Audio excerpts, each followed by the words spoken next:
John, Ned, and Juanito on Main Street in Akumal, which even on a Monday afternoon, you can notice is not super busy at all.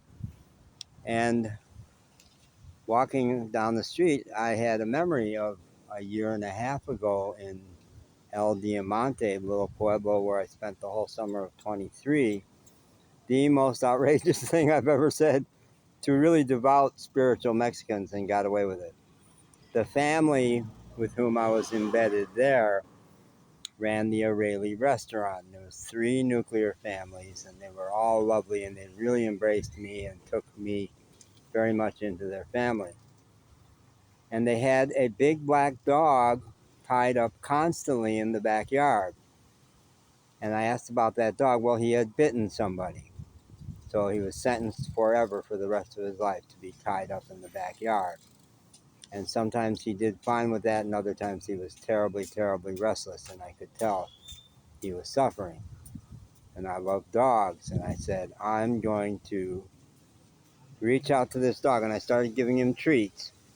And I would toss him treats and stay well outside of his range so he couldn't bite me. And I had inquired, and they said, well, it happened just one time, and he had been provoked. I was poking him with a stick, and I said, any sign that he would do it again? Well, we don't know, but we have to keep him tied up. So I said, he's not going to do it again. And I'm magic with dogs. So did that a few days, and then I said, I feel it. Today, this dog is going to eat out of my hand because he seems really sweet. I think he likes me a lot. I think this is going to work. So I went up close to him and offered him some leftover food from the restaurant in my hand. And he just looked at my hand, and I dropped it, and he ate it. Well, okay, let's try again. So I did it again. Offered him food in my hand. He just looked at it, and I dropped it, and he ate it. So I tried it a third time, put my hand out, and he said, man, don't you know I bite people? And he bit me right on the hand. Pretty good bite. He bit me hard. So I went back into the restaurant, and I was bleeding like a monster. And they took me to the clinic in town, and the clinic did not do a great job of bandaging me up. They did not sew it up. I think it really needed stitches. And they put a little piece of fabric over it that quickly fell off. So I got back to the restaurant, and I was showing off my scar. It was pretty bad. You can't you can see it. You still can see it there. I don't know if you can see it, but there's still a scar.